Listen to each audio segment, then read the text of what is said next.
The human grief should be a private landscape, a terrain of quiet devastation and slow, painful healing. But for Erika Kirk, grief became a public spectacle, a Rorschach test upon which the world projected its theories, its anxieties, and its insatiable hunger for narrative. Her tragedy was no longer her own. It was a story to be broken down, analyzed, and sold. This is not merely an account of a rumor, but a forensic examination of how truth is constructed in the digital age, how a whisper in an echo chamber can become an undeniable roar, and how the most powerful response can sometimes be a profound and strategic silence. It began with an image of composure. The visual record is clear and unforgiving. The footage from the memorial service in the sun-dappled garden shows a woman holding herself with an almost architectural solidity. Erika Kirk, clad in simple, elegant black, stood as a still point in a turning world of sorrow. While others around her swayed with the weight of their tears, their faces crumpled by loss, hers was a mask of serene, if profound, sadness. Her hands were clasped, her gaze steady, her posture ramrod straight. She offered a supporting arm to a weeping relative, a gentle nod to a eulogist, a small, sad smile that seemed to acknowledge the futility of words. To many watching the news clips that evening, she was the very picture of noble fortitude. In a culture often uncomfortable with the raw, messy expression of emotion, her composure was seen as strength. She was praised in early social media posts for her dignity and grace under unimaginable pressure. She was, in those first hours, a pillar. Yet even then a nascent dissonant note was struck. In the comment sections of online news articles, a few isolated voices wondered aloud. Is it just me, or does she seem detached?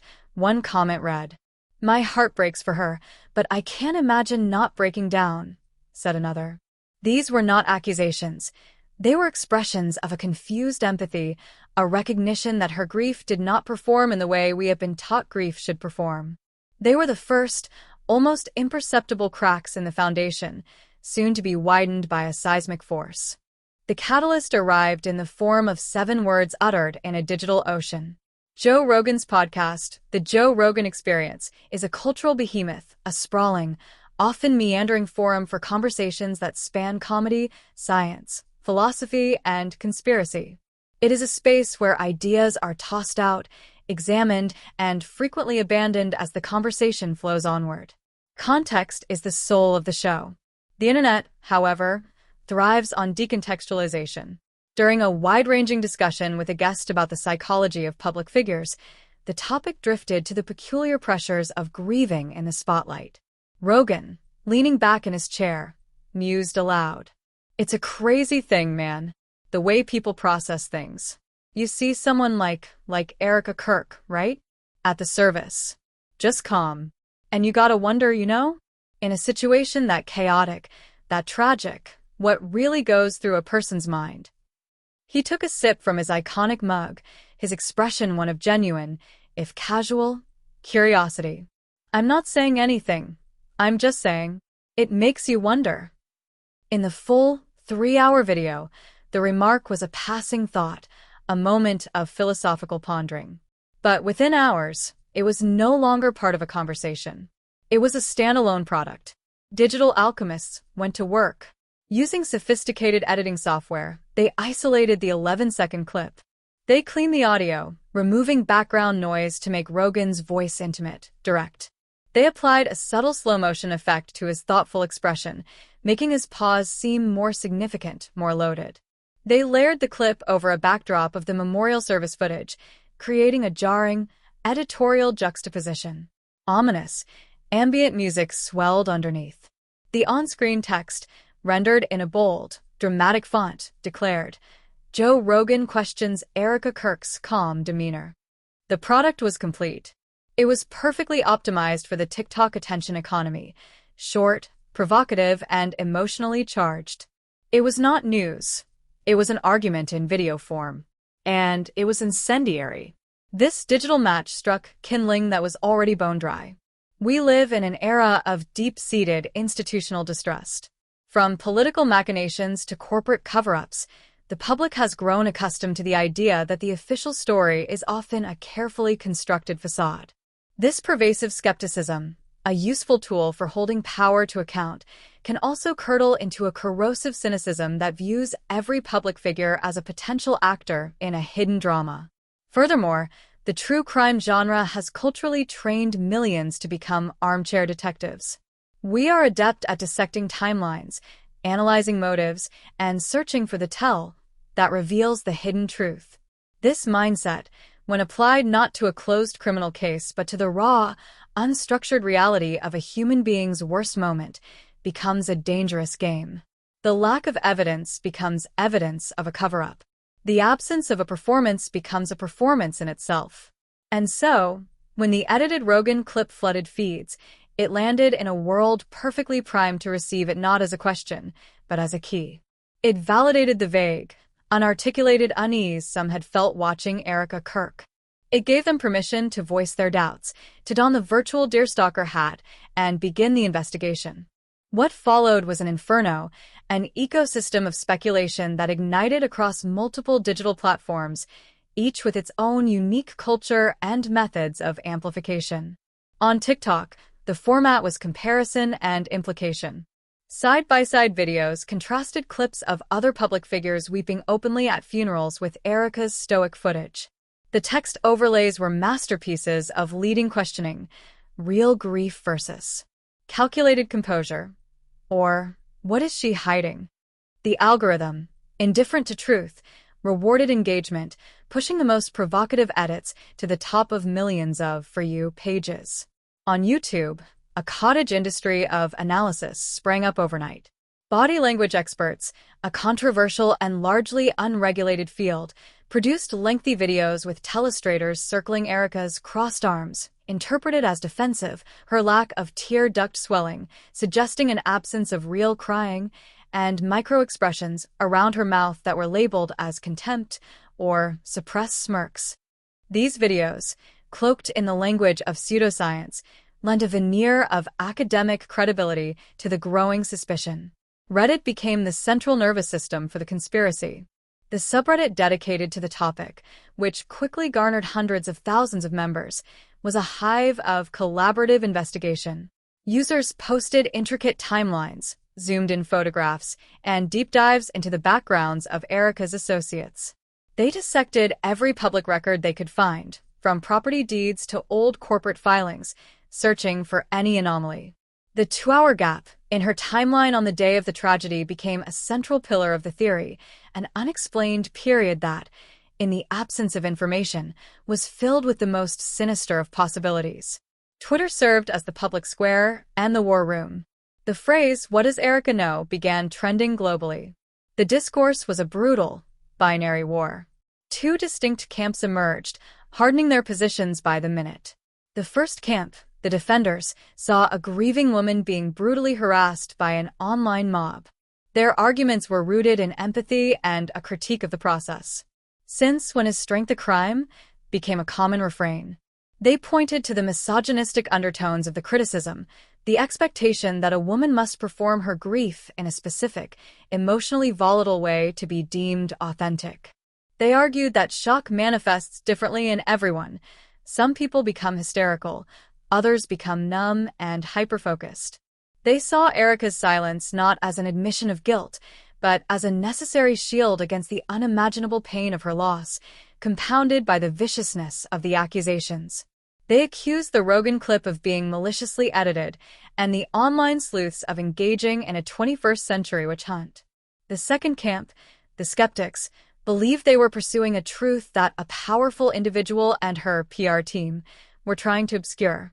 For them, it was not about grief, but about authenticity and transparency. Their central question was simple. If you are innocent, why not just say so? They interpreted her silence, not as dignity, but as a strategic legal and public relations maneuver. The calm was not stoicism, but the cold confidence of someone who knew the real story and was confident it would never come to light. They argued that the initial tragedy itself was shrouded in vague official statements and that Erika's behavior was a piece of a larger, more disturbing puzzle. They saw themselves not as harassers, but as citizen journalists demanding accountability. The division was absolute. Conversations between the two camps were not debates. They were parallel monologues, each side operating from a fundamentally different set of assumptions about human nature, power, and truth. As the digital inferno raged, the epicenter was preternaturally quiet. Erika Kirk vanished from public view. Her social media accounts, previously a curated glimpse into a vibrant life, went dark. Her representatives, when pressed by reporters, issued the same unyielding statement. The family requests privacy during this difficult time. This silence was a strategic gambit of immense risk. In the hyper-connected 21st century, silence is an anomaly. It is interpreted as guilt, as arrogance, or as confirmation that something is being hidden. The skeptics seized upon it. "See," they declared. "She can't address it because she has no explanation. Her lawyers have told her to say nothing." The absence of a rebuttal was, for them, the strongest rebuttal of all. The defenders, however, saw it differently. They argued that to even acknowledge the rumors was to legitimize them. To go on a news program and weep on command would be to surrender her authentic experience to the demands of the mob. Her silence, they contended, was the only dignified response to a grotesque and baseless spectacle. For the vast, undecided middle, the silence was perplexing. It created a vacuum, and as the old adage goes, nature abhors a vacuum. The speculation rushed in to fill the empty space, growing wilder and more elaborate with each passing day.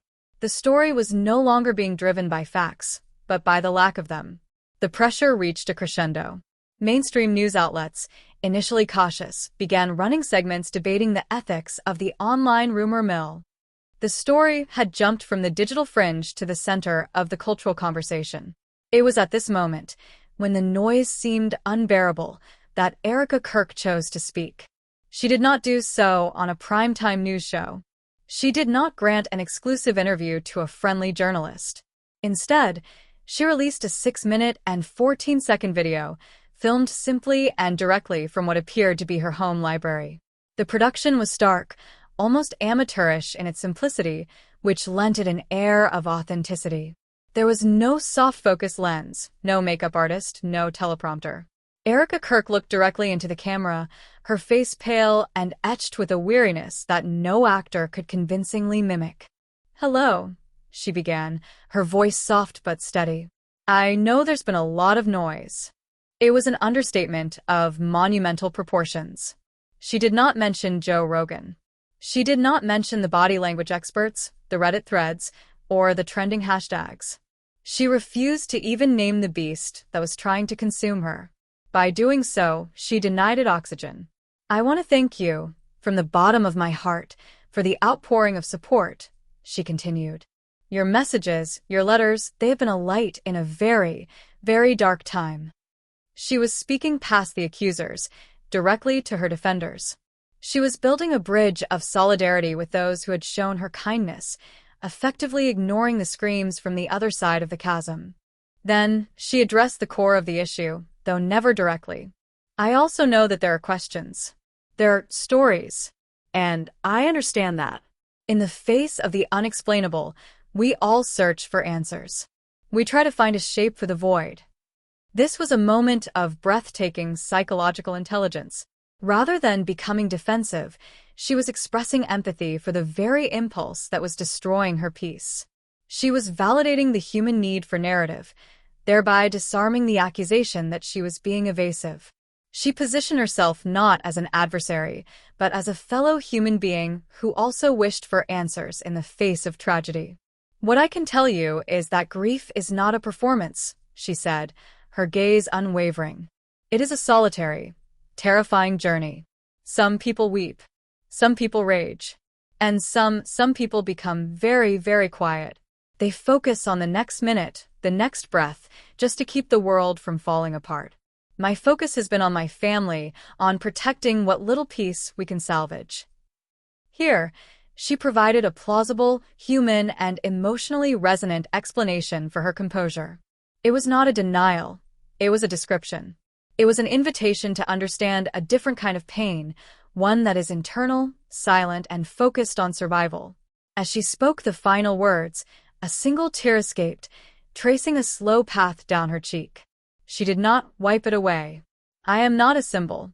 I am not a puzzle to be solved. I am a person, navigating a loss I would not wish on anyone. Ask not for your theories, but for your empathy. Thank you for listening. The video ended. The performance, if it could be called that, was over. The impact was immediate and seismic. The emotional authenticity of her message acted like a bucket of cold water on the raging fire of speculation. The public sentiment flipped with astonishing speed. The mob, once baying for answers, was now contrite, rushing to her defense. Media outlets that had fueled the flames now ran headlines praising her dignified and heartbreaking response.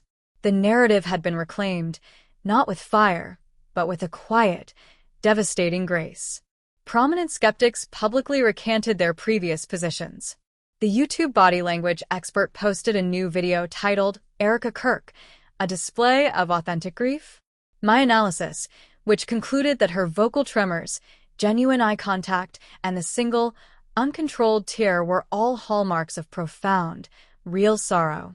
The video had successfully reframed her composure from a sign of coldness to a symptom of a very specific and deeply human form of suffering. For a majority, the case was closed. Erika was a victim, twice over. The digital storm had passed. But was that the true end of the story? In the shadows, a hardened minority remained unconvinced. For them, her video did not answer the questions. It merely refined them. It had shifted the debate from her emotional state to her strategic intelligence. On encrypted messaging apps and in private forums, a new, more disturbing question began to circulate. What if the calm wasn't a sign of guilt, but a symptom of it? What if the entire performance, the memorial, the silence, the perfectly pitched video, was part of a chillingly coherent long game? Then a new development emerged, not from the fringe, but from a legitimate, though obscure, investigative news outlet. A document was leaked, an email chain, allegedly from within the legal firm representing the family's interests. The emails were heavily redacted, but one line stood out, clear and troubling. Client's primary directive is narrative control. The Kirk name must be insulated from any and all collateral damage stemming from the redacted project. The tragedy, while unfortunate, provides a unique opportunity to consolidate public sympathy and bury the lead. The redacted project. What was it? A business venture? A political affiliation? Something else entirely? The outlet stated they could not yet verify the document's authenticity, but they were investigating. This was no longer about a tear at a funeral. This was about something deeper, something hidden in the shadows of corporate and legal jargon. The video had silenced the crowd, but this leak was a spark in a new, more dangerous forest. If the email was real, then Erika Kirk wasn't just a grieving widow. She was a key player in a much larger, much darker game. The calm wasn't composure. It was the steady hand of a strategist protecting an empire from collateral damage. So where does that leave us? The initial digital storm has passed, but the ground is soaked with new, unsettling questions. We started with a whisper that became a roar. Now, we are left with a deafening silence punctuated by the echo of a single, leaked phrase, the redacted project. Was Joe Rogan's initial, casual wonder a self-fulfilling prophecy? Did he, by asking what she was hiding, inadvertently force into the light a secret far more significant than anyone could have imagined? The public is divided once more, but along a new, more complex fault line. One side sees a vindicated woman, harassed by trolls and now by dubious leaks. The other sees a master manipulator, still hiding in plain sight, her recent victory merely the successful completion of Phase 1. The evidence is circumstantial. The sources are questionable. The truth remains shrouded. But the investigation is not over. The anatomy of this whisper is still being written. Every day brings new developments, new theories, and new fragments of information. The world is watching, waiting for the next piece of the puzzle to fall into place. What is the real story? The search for answers continues.